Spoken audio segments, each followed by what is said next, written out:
Morning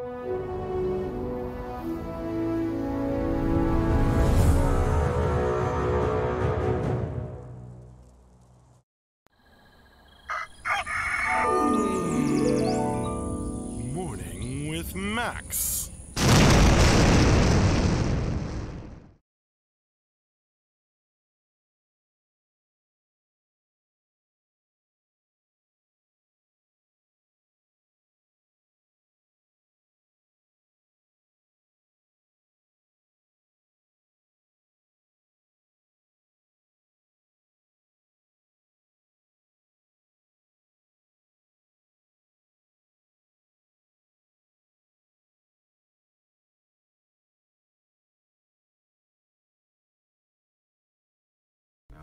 Yes.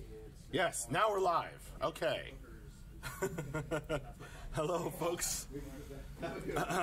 Welcome to another morning with Max and Andrew. Yep. I feel like we need a special title for you with your pink hat. Sparkle Motion, man. Sparkle Motion Man, Andrew. I question your commitment to Sparkle Motion, dude. Well, I didn't get the memo. Otherwise, I would have prepared something. Just a quick note, folks. They are doing fire alarm testing in our building. So if that goes off suddenly in the middle of this stream, you know why. All right. Everybody hears us now. That's good. So, I'm just here to give y'all a little hint, pre-announce the announcement. Where are you this weekend, the plan for the weekend test is... Oh wait, it's just silence? What? What? Oh no, he's saying he's saying that he wants me to do a stream where I turn on the stream, but I'm like behind the camera. Okay, and nothing happens. All right, so yeah, so so I'm pre-announcing the announcement. This weekend we are gonna be doing a test of new abilities and classes. Okay. Not just from a load test, make sure the server doesn't crash, but get out there and actually test new classes and abilities. Oh. They're gonna be mages. You're gonna be able to create That's mages. exciting. Use a very rough UI for the ability builder to build abilities out of components, and people are going to be jumping and going to be casting spells. Effects are very, very much placeholder. Visual effects, VFX for spells are very, very rough. I am wearing my sparkly hat to represent my commitment to Sparkle Motion. Okay. And, I'm not going to say more than that. I'm going to say that we're going to talk about that a lot in this afternoon's weekly update stream. So, for those of you who don't know, we do on Friday afternoons an end-of-week update with all the highlights of progress from the week and talk about stuff, including announcements, and take questions and answers. So that's in 5.5 hours from now. Yes. So that is the important thing to know. Just wanted to come by and give all the morning people a chance to come in there. And well, thanks. Ben might not know this yet, but I'm gonna yank him in there and make him talk about mage skills and what people can see. So I've got to get in there and hurl some spells. People are gonna want. Did you not get into the internal playtest yesterday afternoon? It wasn't working on my home computer. All right, yeah. So that's get good. Tell your PC to get good. Yeah, I'll whip it into shape. But that's just what we want to talk about this afternoon, and what people should look forward to this weekend. The first round is it's definitely not betas. I'm not sure. We haven't quite made the call on whether it's IT only or IT plus alpha. But, right. But regardless, this afternoon we're going to be talking about it and the state of things, and I'm sure people are going to be looking forward to hearing about that. So I'm looking forward to hearing about it. It's going to be a big wizard party. Awesome. All right. So everyone, I'm going to get back to Sparkle Motion. All right. Well, thanks for the update before the update. Yeah. See y'all. Much appreciated. Awesome. All right. You never know what's going to happen on Morning with Max. It could become Morning with Max and Sparkle Motion Man Andrew at any moment.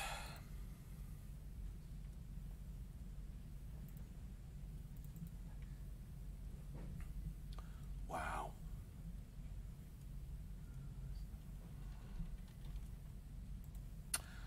Cinex 808, damn, I missed that. What did he say? Andrew wanted to let y'all know that this afternoon, during our end of week update, we're going to be talking about mage abilities and the new, the improved ability system that is handling that, and we're going to be testing it over the weekend. So it's pretty exciting.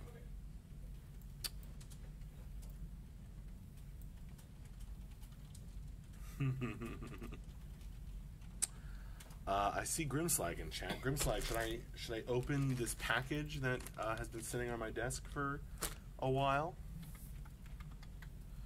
Grimslag is an amazing, very generous backer. Okay, so I don't know what this is, but apparently it has something to do with a story that Grimslag, some kind of fan fiction that Grimslag has been created. So let's see here. Alright, let's see the reveal. Boom. There ain't no party like a D&D party, because a D&D party don't stop until the healer is dead and we're out of potions. Oh, that is great. That is awesome. I love that. That's amazing. I have a number of cool Dungeon Master shirts. This is amazing. Poxer, is this for me? I guess it is. It's for Morning with Max. There ain't no party like a D&D party, because a D&D party don't stop until the healer is dead and we're out of potions. I love that. That is fantastic. Thank you so much. I can't wait to see what it has to do with the Camelot Unchained fanfiction story you're creating. That's amazing. I should fold it up. I should fold it up instead of just balling it up. First, we'll attempt to see the story. We'll post the forums fairly soon. Part 1 at least, Part 2 in a week or so. That's awesome, Grimslag. I will be looking out for that. For the reading, Brand, return of the Unchained Vodcast this weekend, Sunday, 6:30 p.m. Eastern, going down memory lane and comparing with then and now. See you. Oh, that'll be cool, Brand.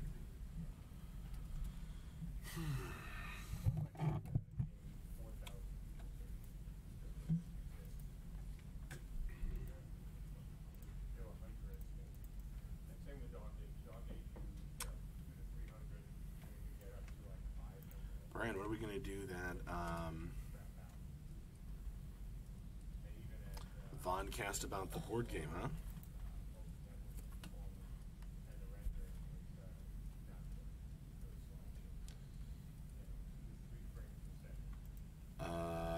Yomi, same answer to Pokemon and ask my earlier question in my stead. Well, why don't you ask it this afternoon? Because it sounds like Andrew will be on. He's planning to, anyway.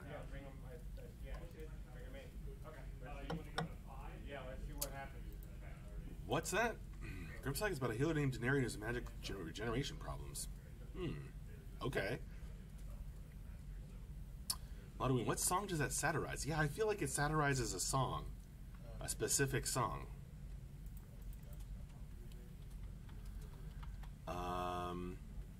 Ryan on the YouTube chat. Max, other than R.A. Salvatore books, I'm looking for some new goblin/dwarf style reads. Any suggestions? Also, side note, Umbrella Academy on Netflix is awesome. Yeah, I enjoyed that on Netflix as well. I hadn't read the comic books that they based it upon, but apparently they did a pretty faithful conversion, and yeah, I thought it was quite good. Very well acted and well directed. Just everything about it was good. I guess at the very, very opening of the show, like the first 5 minutes, I was like, I don't know if this is for me. But then I got into it. Picked up very quickly. I think they had a little bit of a challenge introducing all the characters so quickly in the beginning, but then they figured it out, or the story kind of figured itself out in a sense. Goblin / dwarf style reads.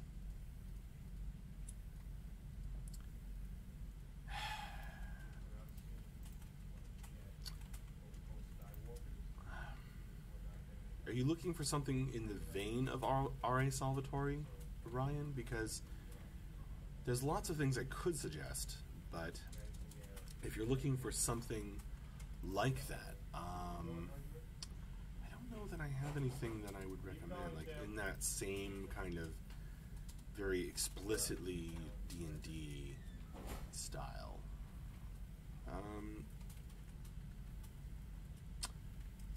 There's some Pathfinder publications that I quite enjoyed. I'm trying to remember the titles.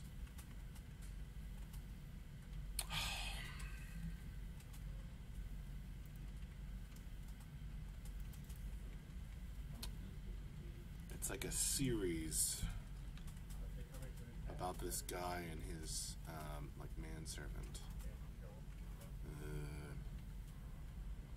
The one I quite liked was where he learns to be a monk. It's not coming to me.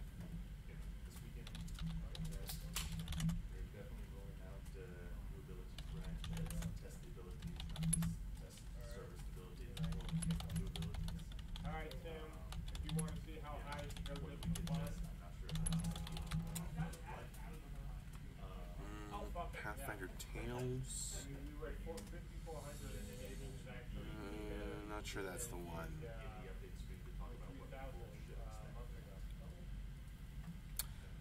Liar's Blade. That's it. Yeah, Pathfinder Tales, Liar's Blade. Is that it? No, that's not the one that I liked, but that's in the same series. That's not the one I was recommending, though. There's a bunch of them.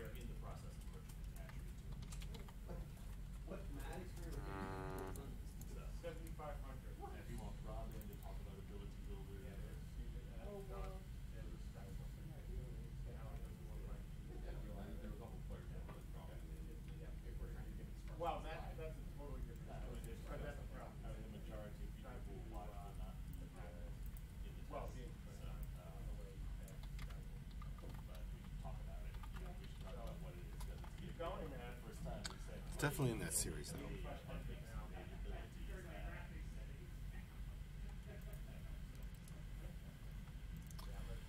Anyway, got distracted by a request for a book recommendation. What were we talking about? I hope that was of some use, Ryan.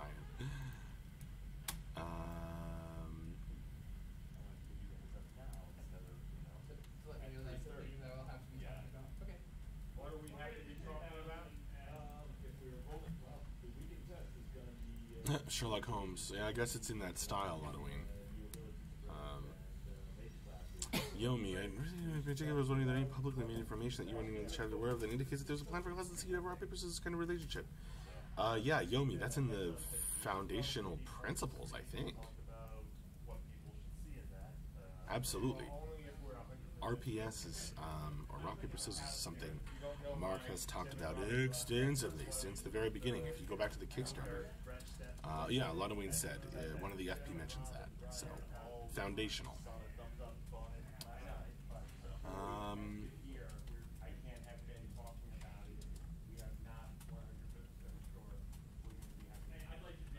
Ryan Petrie, awesome things. I hadn't heard of Pathfinder Tales until now. Yeah, you know, like a lot of those kind of lengthy series, sort of episodic things. They're like sort of some are, they're a little hit or miss. Some are great, some are maybe not as great, but I think overall it's a source of some good old RPG style novel stuff. Good stuff. Sayo Yuo, how far along is Depth's board game? Any news? It's really far along. I am looking into getting it made. It's very fun. It's in a good place. All the art is coming together. I can't wait to show you guys more of it. Yeah. Yomi, also think about taking a look at the FPs. Yeah, do that. I think there's actually a command from Moobot. Bam, there's a link, Yomi. Can I get Assassin's Amax? Can I get the board game yet? Yeah, well, as soon as I figure out all the details, right? Ladwin, I think Brandon's correct, though, that it won't be possible to identify which role in the RPS every class holds with regard to every class.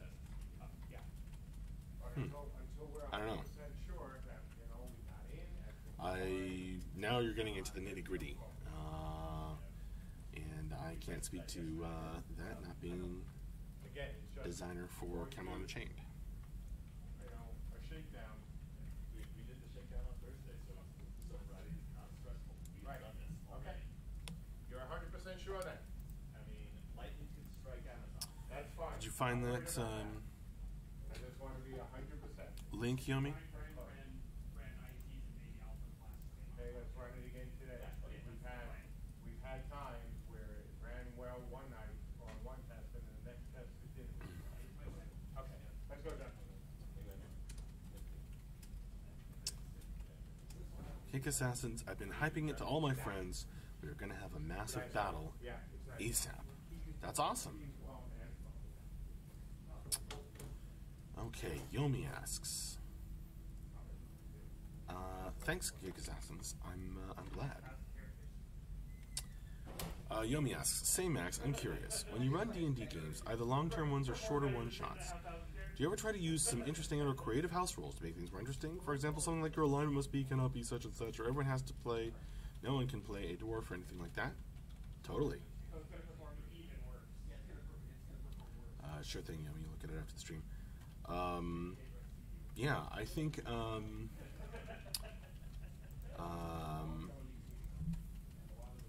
that kind of restriction, those kinds of restrictions can inspire creativity.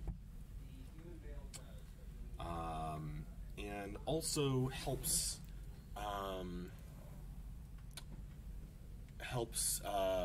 make it make your world come alive more, because it makes it seem like you believe, like the GM, like you believe in it more. The thing is that you kind of have to, you don't want to do too many of those kinds of things. So I had a game where I have a game where a campaign setting that I've created where everyone has to play a religious class. So cleric, paladin, monk. This is Pathfinder, so oracle. And due to a lot of factors, that inspired a lot of creativity, where people were very into, like, I wanted to make, the whole pantheon thing, following a deity, more interesting, more fun, inspire more creativity, and it worked for that. But also, I had a number of other restrictive factors, like the players were trapped in a city, et cetera, et cetera, et cetera. And all these things combined kind of created this pressure cooker situation that was great and super fun, but also the game would always fall apart right around 8th level, give or take. Because after a while,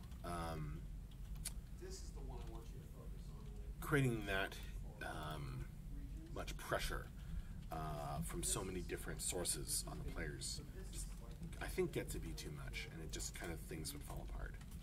I think that's why, partially.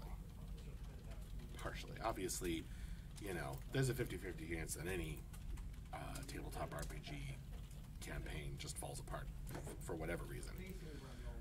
But in this case, I think it's possible to have too many, or to stick to it too strongly. It's like, well, there are no dwarves in this world. Well, you know, somebody's like, well, what, you know, I came up with this idea for, like, you know, a dwarf character who's just like, you know, nobody, like, you know, he's like the one dwarf or whatever.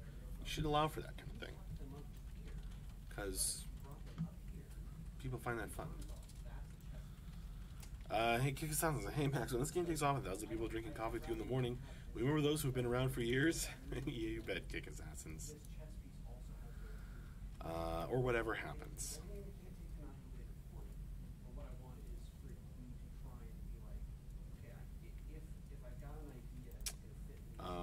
Yomi, you're all religious and you go down as the amen, you go around fighting crime. Well, yeah, sure. I mean, it's just like the premise, the buy-in, the sort of core concept that sets your game in a particular genre. That's really important.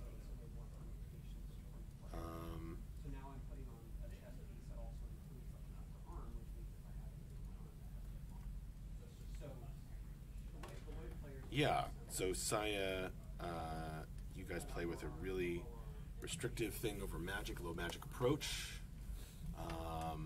Lots and lots of tweaks and house rules to kind of make that happen. Yeah, I bet that inspires a lot of creativity. It's not for everyone. You know, it's a style, it's a particular flavor that you may or may not enjoy. But if your group is like into that, yeah.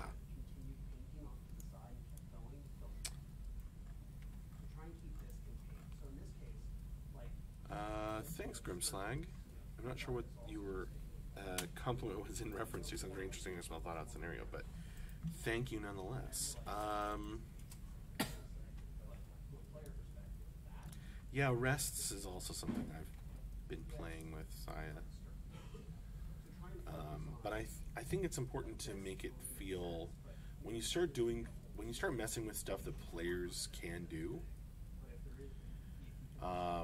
it's important to make it either a trade-off or just like something to take out the sting, because otherwise it's kind of like, you know, you cannot get the benefit of such and such, and then it just feels like draconian.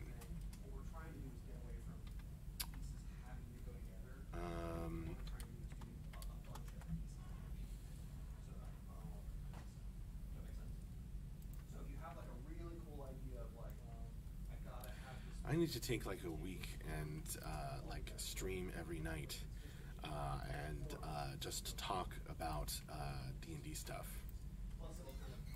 I'm gonna do that on my Super Commoner channel or something.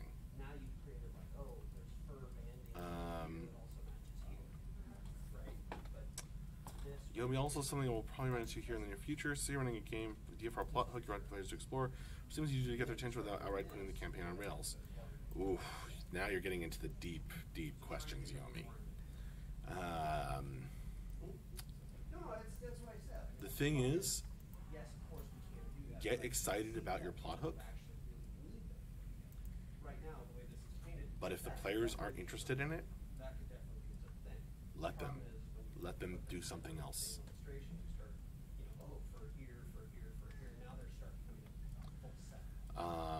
You kind of have to accept that in an interactive storytelling medium, which is what D&D is, right? It's not as much fun if the DM is telling a story and everybody's just kind of choose your own adventuring through it. The best games are when, you know, it's this back and forth.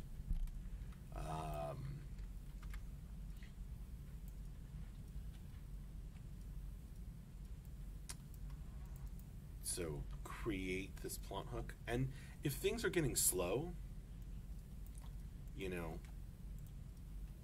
have the plot come to them. Right? If they're not doing anything, then have the plot come to them. But if they are doing something and they are pursuing a storyline that's exciting to them, don't interrupt that and like shove it in the direction that you have planned.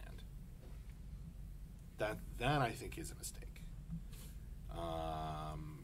Not a irreparable one, you know. Like if you do that and you're like, ooh, you know, I kind of shoved them in a direction. Just let them do, you know, let them veer off the tracks after, and it'll be fine. But have, you know, get excited about your plot hook, and then have that like at the ready. If they, you know, you can plant that, but if they don't pursue it, that's fine, and then have it at the ready if things get slow.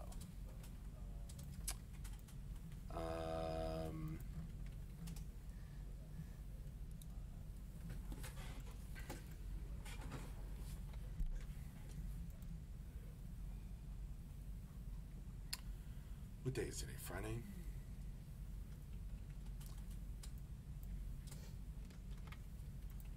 Maybe I'll do it. Maybe I'll start tonight on my Super Commoner Twitch channel.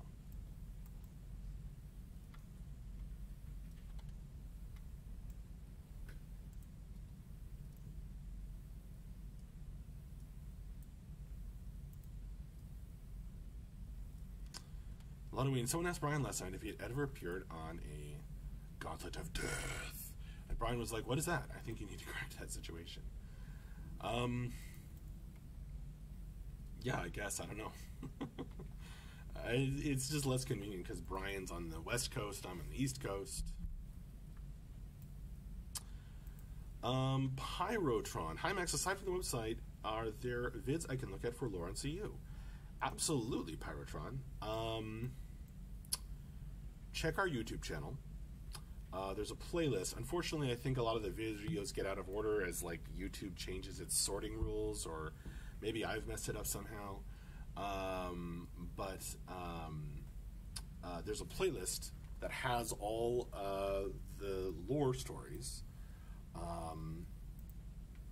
read aloud, that I've read aloud over a series of streams. So Pyrotron, go check that out. There's also some older videos of like Mark discussing various lore aspects, especially the depths, during the Kickstarter. And those are saved on our YouTube channel as well.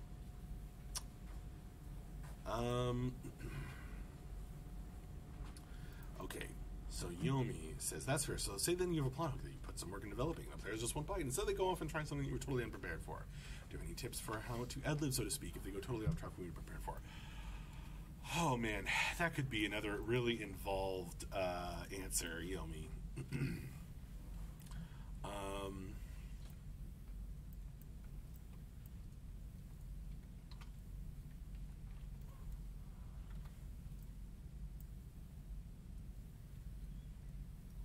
There's a lot of different ways to handle that.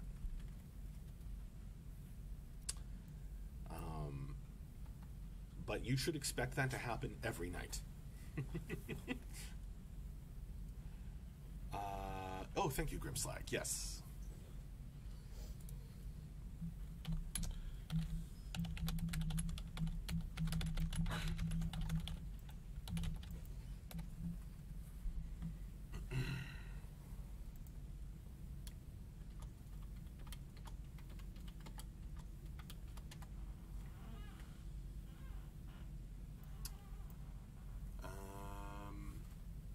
Pyrotron, oh yeah, duh, thanks. I'll look there, thanks. No problem, Pyrotron. I hope you find it. I don't need trouble. Man, yeah, don't do the wrongs fall. Everyone is knocked out. Little feral cats appear beneath the party. Although, Yomi, possibly do that in reverse order, minus the rocks falling.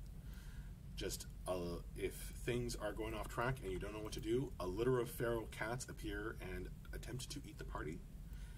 that is a great solution.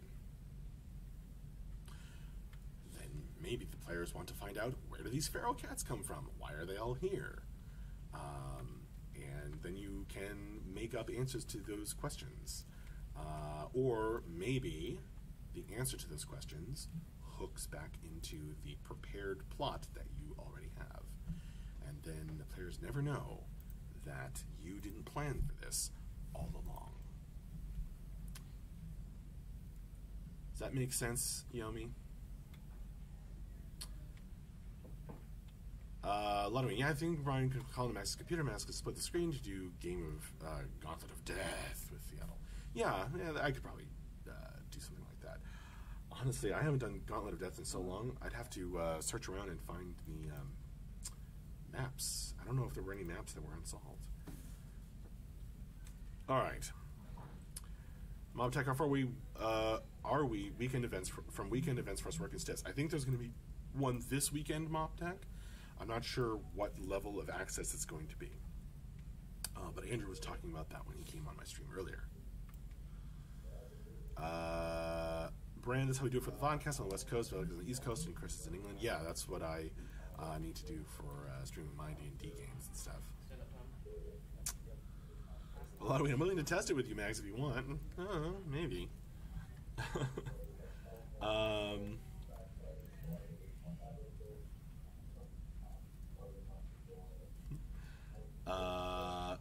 Yeah, totally, Yomi. Never let him see you sweat. Okay. Alright, folks. I will see you later. I will see you for the end-of-week wrap-up and Q&A stream here on twitch.tv/CityStateGames. And we'll do questions and answers. We'll get more details about that announcement that Andrew mentioned at the beginning of this stream. And if you missed that, you can always watch the VOD after this.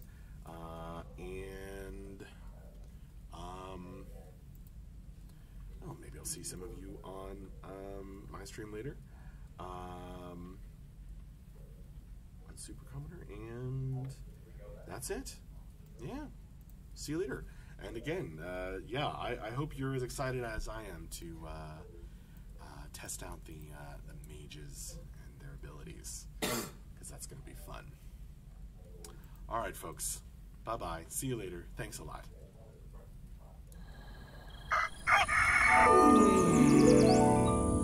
Morning with Max.